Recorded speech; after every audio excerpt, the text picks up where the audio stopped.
Hello, मैं doctor कल्पना सिंह आज के इस सत्र में आप सभी का बहुत बहुत स्वागत करती हूँ। फ्रेंड्स, आज का ये सेशन बहुत ही इम्पॉर्टेंट होने वाला है क्योंकि आज हम डिस्कस करने वाले हैं पीरियोडिक मोशन, जो कि बहुत सारे सिलेबस में एक बहुत ही इम्पॉर्टेंट पार्ट है। और पीरियोडिक मोशन को जब हम डिस्कस करेंगे तो उसी के अंदर हम डिस्कस करने वाले हैं ऑसिलेटरी और harmonic motion and simple harmonic motion. तो फ्रेंड्स, बिना डिले करते हुए आइए आज के सत्र को हम आगे बढ़ाते हैं और जानते हैं पीरियोडिक मोशन यानी आवर्त गति क्या होती है। और आवर्त गति को जानने के बाद हम ऑसिलेटरी मोशन या इसी को हम वाइब्रेटरी मोशन या हार्मोनिक मोशन कहते हैं, यानी दोलन गति क्या है। और उसके अंदर फिर हम डिस्कस करेंगे सिंपल हार्मोनिक मोशन यानी सरल आवर्त गति। तो आइए क्रम से हम एक एक कर डिस्कशन स्टार्ट करते हैं। फ्रेंड्स, हम स्टार्टिंग करते हैं पीरियोडिक मोशन से। पीरियोडिक मोशन जिसे हम हिंदी में कहते हैं आवर्त गति। तो आइए जानते हैं क्या है पीरियोडिक मोशन या आवर्त गति। A motion that repeats itself over and over again at regular intervals of time is called periodic or harmonic motion. Friends, वो गति, वो मोशन जो एक रेगुलर इंटरवल ऑफ टाइम पर यानी निश्चित समय अंतराल पर अपनी ही गति को रिपीट करती रहती है, दोहराती रहती है। तो इसी रिपीट होने वाले मोशन को ही हम पीरियोडिक मोशन या हार्मोनिक मोशन कहते हैं। यहां ध्यान रखने की बात है कि जब ये कहा जा रहा है कि मोशन इज बीइंग रिपीटेड, गति दोहराई जा रही है, तो वो गति सेम पाथ को भी फॉलो करती है। यानी जिस पाथ पर गति कंप्लीट करती है अपना एक चक्र, एक साइकिल, जब रिपीटेशन होता है तो वापस फिर उसी पाथ, उसी रास्ते पर चलती है। और फ्रेंड्स, यहां जो बात की गई है द इंटरवल ऑफ टाइम, जिस टाइम इंटरवल पर वो मोशन रिपीट हो रहा है, उस इंटरवल ऑफ टाइम को हम टाइम पीरियड कहते हैं। The smallest interval of time after which the motion is repeated is called its time period. Time period is denoted by capital T. Time period जो कि टाइम है, और आपको पता है ये बात कि एसआई यूनिट टाइम की होती है सेकेंड, तो यहां टाइम पीरियड की एसआई यूनिट भी क्या होगी? सेकेंड। तो फ्रेंड्स, पीरियोडिक मोशन में आपने क्या देखा कि ये वो मोशन है जो कि अपनी ही गति को, अपनी ही मोशन को एक रेगुलर इंटरवल ऑफ टाइम के बाद रिपीट करती है। जैसे अगर हम बात करते हैं मोशन ऑफ द अर्थ, तो आप सभी जानते हैं कि फोकस पर सन होगा और इस सन के चारों तरफ अर्थ अपने मोशन को रिपीट कर रही होगी। आप जानते हैं कि अर्थ इस पाथ को कवर कर लेती है और उस कवर करने में इस पाथ को उसे 1 ईयर का, 1 साल का समय लग जाता है। और 1 साल के बाद वापस अर्थ सेम पाथ को फॉलो करती है, फिर 1 साल के बाद उसी पाथ पर गति को दोहराती है। यानी बार बार 1 ईयर के इंटरवल पर अर्थ सन के चारों तरफ अपनी गति को, अपने मोशन को रिपीट करती है। तो ये गति कैसी हो गई? ये गति हो गई पीरियोडिक मोशन यानी आवर्त गति। फ्रेंड्स, इसी के साथ ही अगर हम ये कहें कि सन फोकस पर है, अर्थ ये 1 ईयर पर रिपीट कर रही थी, लेकिन इसके साथ साथ आप सबने पढ़ रखा है कि अर्थ एक और मोशन करती है, वो अपनी ही एक्सिस पर 24 आवर्स में एक बार स्पिन कर जाती है। तो ये गति भी पीरियोडिक मोशन हुई, आवर्त गति हुई, लेकिन इसका टाइम पीरियड 24 आवर्स होगा। 24 घंटे में चूंकि वो रिपीटेशन दोबारा करती है अपने मोशन का, 24 घंटे में एक साइकिल पूरा करती है और फिर उसी पाथ को रिपीट करती है। तो यहां वो smallest interval of time 24 hours हुआ, इसलिए यहां टाइम पीरियड कितना होगा? 24 आवर्स। तो फ्रेंड्स, अर्थ के केस में ही आपने दो तरीके के पीरियोडिक मोशन यहां पर देख लिए। पीरियोडिक मोशन के और भी बहुत से एग्जांपल्स हैं जो हम अभी आगे साथ के साथ डिस्कस करते रहेंगे, जैसे motion of any planet. Friends, जैसा कि अर्थ के केस में देखा, आप जानते हैं कि और भी प्लैनेट हैं जो इसी तरीके से अराउंड द सन मोशन करते हैं। तो जैसे अर्थ के मोशन को हमने प्रूव किया कि वो पीरियोडिक मोशन है, इसी तरीके से motion of any planet around the sun in an elliptical orbit is periodic motion. Elliptical orbit बार बार बताने की जरूरत नहीं है, आप जानते हैं कि जो भी प्लैनेट, जो भी ग्रह सूर्य के चारों तरफ घूम रहे हैं, तो जिस ऑर्बिट में, जिस कक्षा में घूम रहे हैं, उसका शेप एलिप्टिकल होता है, दीर्घवृत्ताकार होता है, इसलिए यहां एलिप्टिकल ऑर्बिट मेंशन किया गया है। इसी तरीके से अगर हम मोशन ऑफ मून की बात करते हैं, तो आप जानते हैं कि जैसे सूर्य के चारों तरफ पृथ्वी घूम रही है, motion of the earth around the sun, बिल्कुल उसी तरीके से around the earth moon motion करता है। और उसका जो टाइम पीरियड है, यानी कितने समय में वो अर्थ के चारों तरफ वन साइकिल कंप्लीट करेगा, तो वो टाइम है 27.3 डेज। तो friends, the motion of moon around the earth is periodic with time period of 27.3 days. The motion of the hand of a clock is also periodic. आप observe करके देख लीजिए, आपके घरों में घड़ी लगी हुई है और उसके आर्म्स की बात करें तो 2 आर्म्स आपको दिखते हैं और कुछ घड़ियों में 3, यानी कि एक आवर्स के लिए, घंटे के लिए, एक मिनट के लिए और एक सेकेंड के लिए 3 आर्म्स होते हैं उसकी, या कुछ में सिर्फ घंटा और मिनट यानी 2 आर्म्स होती हैं। अब आप ध्यान से देखें, अगर जो आर यानी घंटे का जो आर्म है वो कितने समय में पूरा एक राउंड कंप्लीट करता है, तो मोस्टली आप क्या देखते हैं, यहां लिखा हुआ है 12, 6, इससे आगे आते हैं यहां 3 होगा, यहां 9 होगा। यानी जब आवर आर्म्स हमारी ये 1 रोटेशन कंप्लीट करके आती है तो 12 आवर्स हो चुके, यानी यहां टाइम पीरियड कितना होगा, घंटे वाली आर्म का टाइम पीरियड कितना होगा, 12 आवर्स, 12 घंटे। अब अगर मिनट आर्म को आप देखें ध्यान से, तो फ्रेंड्स मिनट वाली आर्म कितने समय में कंप्लीट करेगी, 1 घंटा यानी 60 मिनट में। आप देखते हैं मिनट वाली आर्म जब पूरा एक चक्कर लगाती है तो आवर आर्म 1 घंटा शो कर देता है, तो उसके बेस पर आप मिनट आर्म के लिए टाइम पीरियड डिसाइड करेंगे और इसी तरीके से सेकेंड आर्म के लिए भी आप टाइम पीरियड डिसाइड कर सकते हैं। और आप देखते हैं कि वापस जैसे ही वो टाइम पीरियड कंप्लीट होता है तो सेम पाथ पर फिर वो हमारी जो क्लॉक है उसकी आर्म, उसके हैंड जो हैं मूव करना सेम पाथ पर रिपीट करते हैं। तो चूंकि मोशन का रिपीटेशन हो रहा है after a regular interval of time on the same path, तो ये भी मोशन कैसा हो जाएगा, पीरियोडिक मोशन। इसी तरह the swinging motion of the pendulum of a wall clock. Simple pendulum से आप सभी परिचित हैं।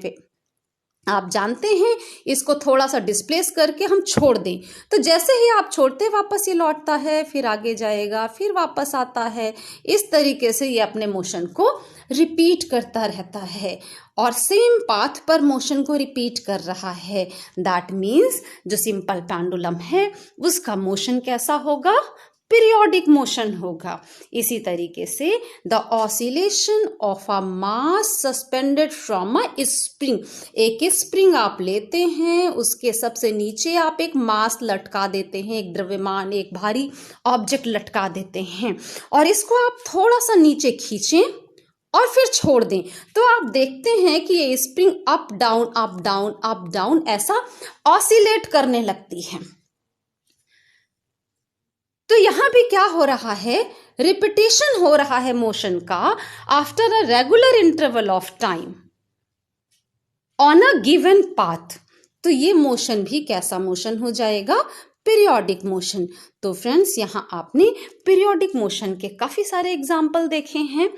जब पीरियोडिक मोशन यानी आवर्त गति हम लोगों ने देख लिया, इससे हम एक स्टेप आगे और चलें और हम बात करें ऑसिलेटरी मोशन की। ऑसिलेटरी मोशन को ही हम वाइब्रेटरी मोशन भी कह सकते हैं। ऑसिलेटरी मोशन या वाइब्रेटरी मोशन, और इसी को हम harmonic motion. Friends, harmonic motion actually कई बार हम पीरियोडिक मोशन को भी कहते हैं। यहां अब हम बात मेन ऑसिलेटरी मोशन की बात करेंगे कि क्या है ऑसिलेटरी मोशन, या कई बार हम ऑसिलेटरी मोशन को वाइब्रेटरी मोशन या हार्मोनिक मोशन कहते हैं। तो फर्स्ट स्टेप में हमने पीरियोडिक मोशन की बात की, और चूंकि हमने स्टार्टिंग में कहा था कि हम स्टेप बाय स्टेप चलेंगे और पीरियोडिक मोशन में कुछ ऐड कर दें तो हमें ऑसिलेटरी या वाइब्रेटरी मोशन पता चल जाएगा। तो फ्रेंड्स, ऑसिलेटरी मोशन क्या है या वाइब्रेटरी मोशन क्या है? जैसे ही ऑसिलेशन या दोलन गति की बात आती है तो आपके दिमाग में एक कुछ सिंपल पेंडुलम जैसा केस आता है कि अपनी मीन पोजीशन के दोनों तरफ ये ऐसे मूव कर रहा है। तो फ्रेंड्स, इसे आप क्या कहते हैं? वाइब्रेशन। लेकिन अभी भी हम यहां एक और फैक्ट ऐड करना चाहेंगे, क्योंकि अभी अगले स्टेप में हम चलेंगे सिंपल हार्मोनिक मोशन, सरल आवर्त गति की बात करेंगे, उसका भी सेम एग्जांपल हम लेंगे। तो क्वेश्चन उठेगा कि ऑसिलेटरी या वाइब्रेटरी मोशन और सिंपल हार्मोनिक मोशन यानी सरल आवर्त गति यानी दोलन गति और सरल आवर्त गति में क्या डिफरेंस है? तो फ्रेंड्स, पीरियोडिक मोशन यानी आवर्त गति में कुछ फैक्ट हम ऐड करेंगे तो दोलन गति यानी वाइब्रेटरी मोशन बन जाएगा, और इस ऑसिलेटरी मोशन या वाइब्रेटरी मोशन में कुछ फैक्ट हम ऐड कर देंगे तो वो सिंपल हार्मोनिक मोशन बन जाएगा। तो पीरियोडिक मोशन में आपने क्या देखा था कि अगर वो मोशन एक रेगुलर इंटरवल के बाद एक गिवन पाथ पर रिपीट हो रही है तो वो पीरियोडिक है। और जब हम वाइब्रेटरी या ऑसिलेटरी मोशन की बात करते हैं तो यहां पर भी ऑब्जेक्ट अपने मोशन को एक रेगुलर इंटरवल ऑफ टाइम के बाद निश्चित पाथ पर रिपीट करता है, यानी each and every oscillatory motion is a periodic motion. Her oscillatory motion या दोलन गति पीरियोडिक भी है, आवर्त गति भी है, लेकिन हर पीरियोडिक मोशन आवर्त गति हो ये जरूरी नहीं होता। जैसे जो पीरियोडिक मोशन में अराउंड द सन अर्थ के मोशन की बात की गई, ये सिर्फ पीरियोडिक है, ये वाइब्रेटरी मोशन का एग्जाम्पल या ऑसिलेटरी मोशन का एग्जाम्पल नहीं है। लेकिन हर ऑसिलेटरी मोशन पीरियोडिक जरूर होगा। आइए इसे आगे बढ़ाते हैं और ये फैक्ट हम आपको और क्लियर करेंगे। पहले हम देखते हैं किस तरीके से हम डिफाइन कर सकते हैं ऑसिलेटरी मोशन को। If a body moves back and fourth यानी टू एंड फ्रो अपनी मेन पोजीशन के इधर उधर, if a body moves back and fourth repeatedly about it's mean position, its motion is said to be oscillatory or vibratory or harmonic motion. Friends, यहां mean position जो भी होगी उसके दोनों तरफ ऑब्जेक्ट आगे पीछे मूव करेगा। और example, swinging motion of the pendulum, जो अभी सिंपल पेंडुलम की मैंने बात की थी, oscillatory motion of a mass suspended from a spring. इन दोनों ही केस, जिसको हमने पीरियोडिक मोशन में भी डिस्कस किया था, यानी ये दोनों चूंकि ऑसिलेटरी हैं तो पीरियोडिक होंगे ही होंगे, लेकिन हर पीरियोडिक मोशन ऑसिलेटरी नहीं होगा। जैसे अर्थ के मोशन को मैंने भी बताया कि वो पीरियोडिक है पर ऑसिलेटरी नहीं है, लेकिन जो ऑसिलेटरी है यानी मीन पोजीशन के दोनों तरफ मूव करता है और डेफिनेट इंटरवल के बाद अपने मोशन को रिपीट कर रहा है, तो चूंकि मोशन रिपीट हो रहा है तो इसलिए पीरियोडिक है। लेकिन हर पीरियोडिक मोशन में यह कंडीशन नहीं लगी होती कि वो मीन पोजीशन के दोनों तरफ गति को दोहराएगा। जैसे सन के अराउंड जब अर्थ मूव कर रही है तो ये अर्थ मीन पोजीशन के दोनों तरफ ऑसिलेट नहीं कर रही, यानी ये ऑसिलेटरी नहीं है, सिर्फ पीरियोडिक है। लेकिन जब हम ऑसिलेटरी मोशन की बात करते हैं, सिंपल पेंडुलम की आप बात करते हैं, ये मीन पोजीशन के दोनों तरफ गति कर रही है। चूंकि मोशन रिपीट हो रहा है इसलिए पीरियोडिक भी है, यानी हर ऑसिलेटरी मोशन या वाइब्रेटरी मोशन पीरियोडिक होगा ही होगा, लेकिन हर पीरियोडिक मोशन ऑसिलेटरी हो ये जरूरी नहीं है। तो फ्रेंड्स, ये ऑसिलेटरी मोशन या वाइब्रेटरी मोशन या हार्मोनिक मोशन की बात थी। यहां मैंने periodic motion versus oscillatory motion, जो अभी मैंने आपको एक्सप्लेन किया कि हर ऑसिलेटरी मोशन पीरियोडिक होगा ही होगा, लेकिन हर पीरियोडिक ऑसिलेटरी हो ये जरूरी नहीं है। Every oscillatory motion is necessarily periodic because it is repeated at regular interval of time. But every periodic motion is not necessarily oscillatory. ये फैक्ट आपको क्लियर हो गया होगा। अभी हम एक स्टेप और आगे चलते हैं और हम बात करते हैं सिंपल हार्मोनिक मोशन की, सरल आवर्त गति की। जैसा कि स्टार्टिंग में मैंने कहा कि पीरियोडिक मोशन में कुछ फैक्ट ऐड करेंगे तो वाइब्रेटरी मोशन या ऑसिलेटरी मोशन बन जाएगा, और ऑसिलेटरी मोशन में थोड़ा सा हम और कुछ फैक्ट ऐड करें तो सिंपल हार्मोनिक मोशन यानी सरल आवर्त गति बन जाएगी। तो फ्रेंड्स, अब हम ऐसा क्या चीज ऐड करें कि ऑसिलेटरी मोशन या वाइब्रेटरी मोशन जो है वो सिंपल हार्मोनिक मोशन बन जाए। आइए सबसे पहले हम डेफिनेशन देखते हैं सिंपल हार्मोनिक मोशन की, जिससे हमें खुद पता चल जाएगा कि हम ऑसिलेटरी मोशन में क्या एडिशन कर रहे हैं कि वो सिंपल हार्मोनिक मोशन बन जाता है। तो a particle is said to execute simple harmonic motion if it move to and fro, back and forth, जो भी ऑसिलेटरी मोशन में देखा था, about a mean position। तो फ्रेंड्स, यहां तक तो ऑसिलेटरी मोशन वाली ही बात आई कि अगर ऑब्जेक्ट ऐसा मोशन कर रहा है कि वो मीन पोजीशन के to and fro, back and forth move कर रहा है, तो ये ऑसिलेटरी मोशन का भी पार्ट था। ऑसिलेटरी मोशन की डेफिनेशन इतनी ही थी। अब आगे के पार्ट में आते हैं, यानी ऑसिलेटरी मोशन में क्या ऐड किया तो कि सिंपल हार्मोनिक मोशन की डेफिनेशन बनी, सरल आवर्त गति की डेफिनेशन बन जाती है। तो वो क्या है?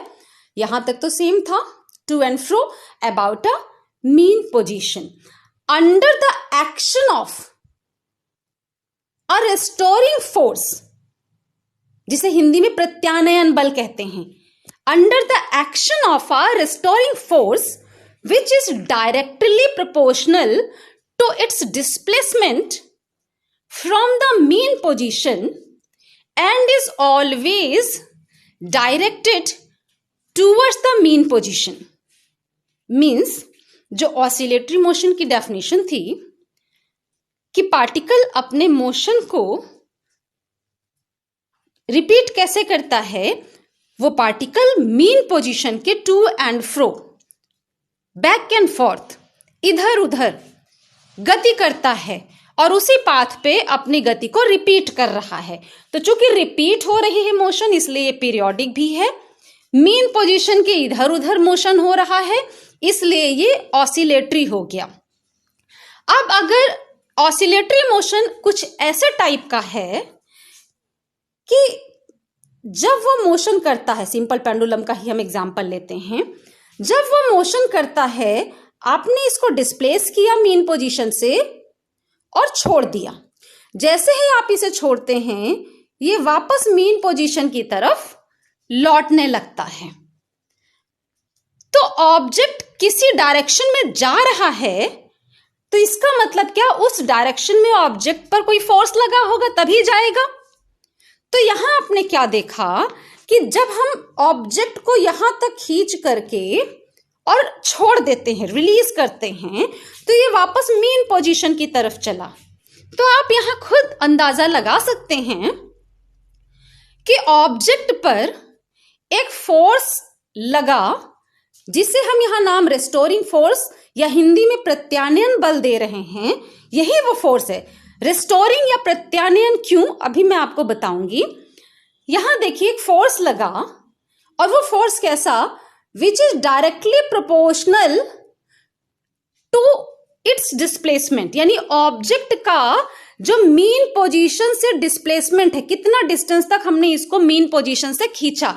अगर ये x डिस्टेंस है, तो ये रेस्टोरिंग फोर्स इस x के प्रोपोर्शनल होगा। यानी जितना ज्यादा दूर तक आप खींचेंगे इसको और ले जाके छोड़ेंगे, उतना ही बड़ा फोर्स इस पे लगेगा। F जो रेस्टोरिंग फोर्स है is proportional to displacement x। और उस रेस्टोरिंग फोर्स की डायरेक्शन क्या है, टूवर्ड्स द मीन पोजीशन, जो यहां दिया, and is always directed towards the mean position.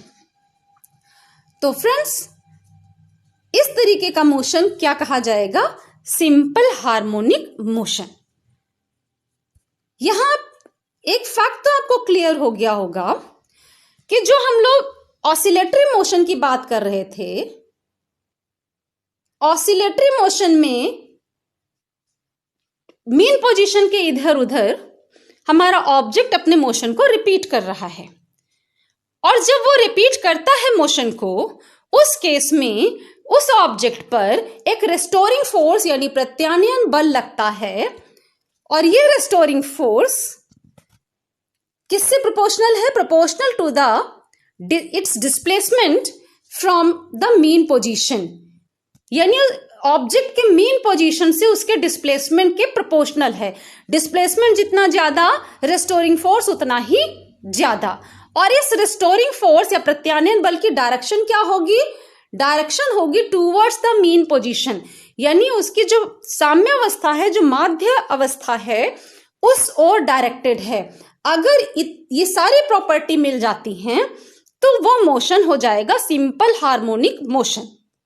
तो यहां से ये बात तो क्लियर हो गई कि जब हम ऑसिलेटरी मोशन में ये प्रॉपर्टीज, रेस्टोरिंग फोर्स की प्रॉपर्टी ऐड करते हैं, तो वो मोशन सिंपल हार्मोनिक मोशन होगा। यानी हम यहां कह सकते हैं कि सिंपल हार्मोनिक मोशन हमेशा ऑसिलेटरी तो होगा ही होगा, लेकिन हर ऑसिलेटरी मोशन सिंपल हार्मोनिक हो ये जरूरी नहीं है, क्योंकि सिंपल हार्मोनिक होने के लिए सिर्फ इतनी बातें होना जरूरी है, इतने फैक्ट लागू होना जरूरी है, और वो ऑसिलेटरी मोशन होगा। और ऑसिलेटरी सिंपल हार्मोनिक तब बनता है जब उसमें ये प्रॉपर्टी ऐड हो जाती है। यानी हर oscillatory motion simple harmonic motion नहीं हो सकता। इस डिफरेंस को भी अभी हम एक इमेजिनरी एग्जांपल से आपको क्लियर करेंगे। यहां देखिए, जो बातें ऊपर डिस्कस की उसी को नीचे पॉइंट वाइज मेंशन भी किया है मैंने। If the displacement of the oscillating body from the mean position is small, then restoring force is proportional to displacement. यहां प्रोपोर्शनलिटी साइन है जो क्लियर नहीं हो रहा है।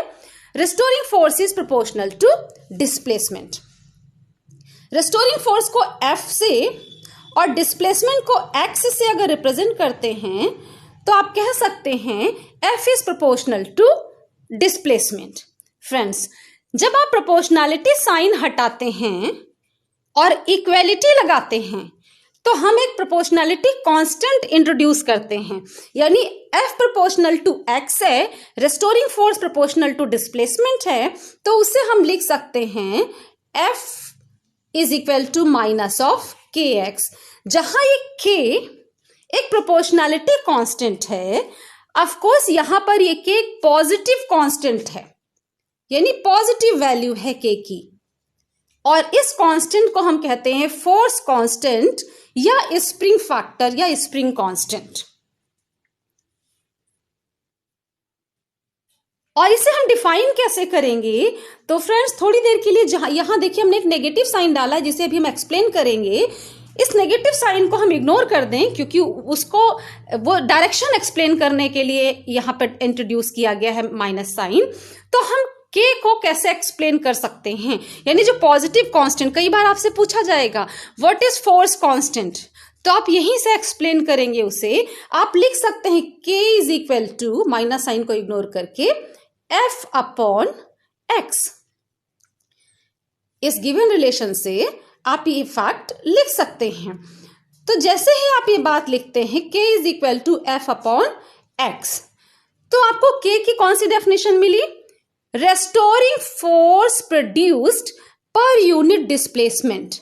f upon x means f is the restoring force, और जब हमने f अपॉन x किया तो ये क्या हो गया? रेस्टोरिंग फोर्स पर यूनिट डिस्प्लेसमेंट, और वो किसके इक्वल है? k। यानी फोर्स कांस्टेंट क्या है? फोर्स कांस्टेंट है रेस्टोरिंग फोर्स पर यूनिट डिस्प्लेसमेंट। एकांक विस्थापन के लिए प्रत्यानयन बल फोर्स कांस्टेंट यानी बल नियतांक k के बराबर होता है। तो हिंदी और इंग्लिश दोनों ही मीडियम के स्टूडेंट्स को ये बात क्लियर हो गई कि फोर्स कांस्टेंट हम कैसे डिफाइन करेंगे। एक स्टेप हम और आगे चलते हैं और उस नेगेटिव जो साइन है उसको भी एक्सप्लेन करते हैं। हम लोगों ने लिखा f is equal to minus of kx। यहां माइनस साइन क्यों आया? Friends, f is equal to minus of kx। तो k तो प्रोपोर्शनैलिटी कांस्टेंट जिसे फोर्स कांस्टेंट कहा वो हो गया, ये माइनस साइन क्यों आ रहा है? डेफिनेशन में आपने देखा कि आप कहते हैं कि रेस्टोरिंग फोर्स प्रत्यानयन बल डिस्प्लेसमेंट x के प्रोपोर्शनल होगा। तो डिस्प्लेसमेंट x के प्रोपोर्शनल तो आपने बता दिया, प्रूफ कर दिया, एग्जाम्पल में भी देख लिया। साथ ही आप क्या बात बोलते हैं कि रेस्टोरिंग फोर्स F की डायरेक्शन किधर थी? Towards the equilibrium. यहां देखिए सिंपल पेंडुलम का केस अगर हम लेते हैं, हमने इसको डिस्प्लेस किया और छोड़ दिया, अब ये अपना मोशन स्टार्ट करता है और किधर आ रहा है? वापस इक्विलिब्रियम या मीन पोजीशन की तरफ लौट रहा है। तो फ्रेंड्स, अगर आपसे पूछा जाए डिस्प्लेसमेंट किसी टाइम पर पेंडुलम का कितना है, हमारा पेंडुलम इस पोजीशन पर है, तो आप डिस्प्लेसमेंट कहां से नापेंगे? इक्विलिब्रियम से आगे की तरफ जाएंगे। अगर यानी इस डायरेक्शन में हमारा x हुआ, डिस्प्लेसमेंट x, इक्विलिब्रियम से आगे की तरफ। आप जानते हैं डिस्प्लेसमेंट भी एक वेक्टर है और फोर्स भी वेक्टर है, यानी ये f भी वेक्टर और x भी वेक्टर है। तो x की डायरेक्शन इक्विलिब्रियम से बाहर की तरफ है, लेकिन रेस्टोरिंग फोर्स किधर लगता है? टूवर्ड्स द इक्विलिब्रियम, यानी रेस्टोरिंग फोर्स F की डायरेक्शन डिस्प्लेसमेंट से अपोजिट डायरेक्शन में है। वो जब इक्विलिब्रियम पोजीशन की तरफ लगता है तो उसकी डायरेक्शन किधर है? Opposite to the displacement. और आप वेक्टर के केस में आपने पढ़ा होगा कि अगर कोई वेक्टर A है तो वेक्टर A के बराबर, लेकिन डायरेक्शन में अपोजिट वेक्टर लिखना हो तो आप लिखते हैं माइनस ऑफ A, यानी एक माइनस साइन लगाते हैं तो डायरेक्शन अपने आप रिवर्स हो जाती है। यानी F की डायरेक्शन जो कि X के अपोजिट है, इस बात को बताने के लिए ये माइनस साइन लगाया। तो माइनस लगते ही ये फैक्ट क्लियर हो गया कि रिस्टोरिंग फोर्स डिस्प्लेसमेंट से अपोजिट डायरेक्शन में है। और जैसे ही अपोजिट डायरेक्शन में हो आप कहते हैं, तो यहाँ एग्जाम्पल में आपने देख लिया कि आप तुरंत यहाँ पकड़ लेते हैं कि रिस्टोरिंग फोर्स किस डायरेक्शन में होगा, towards the equilibrium, mean position की तरफ डायरेक्टेड होगा हमारा रिस्टोरिंग फोर्स की डायरेक्शन। फ्रेंड्स, इसी बात को आगे थोड़ा सा मैंने और एक्सप्लेन कर दिया है, जिससे आपके पास प्रॉपर नोट्स भी आपको मिल सकें। यहां देखिए negative sign in the above equation F is equal to minus kx shows that the restoring force F always acts in the opposite direction of the displacement x. Now, अब इसी को हम थोड़ा सा और आगे बढ़ाएं, क्योंकि यहां हमने कहा F is proportional to x and F is directed towards the equilibrium position. अब अगर हम न्यूटन लॉ की बात करें तो न्यूटन का सेकेंड लॉ क्या बात कहता है, F is equal to ma, mass into acceleration. और अगर हम सिंपल हार्मोनिक मोशन में कह रहे हैं F is equal to minus k x और F की जगह ma रखें, तो हमें मिल जाएगा ma is equal to minus k x. इसको थोड़ा सा सिंप्लीफाई करें तो आपको एक रिलेशन मिल जाता है, एक्सीलरेशन यानी रेस्टोरिंग फोर्स के करस्पॉन्डिंग जो एक्सीलरेशन है a is equal to minus of k upon m into x. A is equal to minus of k upon m into x. K constant, mass of the given body is constant, तो k upon m भी एक constant value होगी। यानी यहां आप ये कह सकते हैं A is यानी this acceleration is proportional to negative of the displacement। यहां proportionality साइन आ जाएगा, A is proportional to negative of displacement। तो जिस तरीके से सिंपल हार्मोनिक मोशन की डेफिनेशन को हम लोगों ने लिया रेस्टोरिंग फोर्स के बेस पर, अब हम उसी डेफिनेशन को इस एक्सीलरेशन के बेस पर भी लिख सकते हैं, जिसे आगे दिया है मैंने। ये डेफिनेशन भी आप समझ लें। A particle is said to possess simple harmonic motion if it moves to and fro about a mean position under an acceleration which is directly proportional to its displacement from the mean position and is always directed towards that mean position। यानी पहले वाले definition में जहां पर हमने restoring force लिखा था, तो हम उसकी जगह एक्सीलरेशन टर्म भी यूज करके सिंपल हार्मोनिक मोशन को डिफाइन कर सकते हैं, क्योंकि आप जानते हैं कि हर फोर्स की करस्पॉन्डिंग एक एक्सीलरेशन होगा। तो हम रेस्टोरिंग फोर्स के बेस पर डेफिनेशन दें या उसके करस्पॉन्डिंग एक्सीलरेशन के बेस पर दें, दोनों डेफिनेशन करेक्ट हैं। सो अब एग्जाम्पल की बात करें तो अभी आपने सिंपल पेंडुलम का तो एग्जाम्पल देख ही लिया था। यहां दो एग्जाम्पल हैं सिंपल हार्मोनिक मोशन के। Oscillation of the loaded spring, जो हमने वाइब्रेटरी मोशन या ऑसिलेटरी मोशन में भी एग्जाम्पल लिया था। एक स्प्रिंग, इस पे नीचे आपने वेट लगा दिया, जब आप इसको वेट को नीचे से खींचते हैं और छोड़ देते हैं तो हमारी स्प्रिंग अप डाउन मोशन करने लगती है, और वो मोशन भी सिंपल हार्मोनिक होता है। इसी तरीके से दूसरा सिंपल पेंडुलम, जिसका भी हमने एग्जाम्पल लेकर के ही सिंपल हार्मोनिक मोशन को डिफाइन किया, वो भी सिंपल हार्मोनिक मोशन का एग्जाम्पल होगा। फ्रेंड्स, यहां अभी मैंने कहा था कि आपको वाइब्रेटरी ऑसिलेटरी मोशन और सिंपल हार्मोनिक मोशन, इन दोनों का डिफरेंस मैं एक इमेजिनरी एग्जांपल से आपको दूंगी। तो वो इमेजिनरी एग्जांपल, जैसे ऑसिलेटरी मोशन में भी मैंने अभी डिस्कस करते समय सिंपल पेंडुलम का एग्जांपल लिया, फिर सिंपल हार्मोनिक मोशन को डिस्कस करते समय भी सिंपल पेंडुलम का एग्जांपल लिया।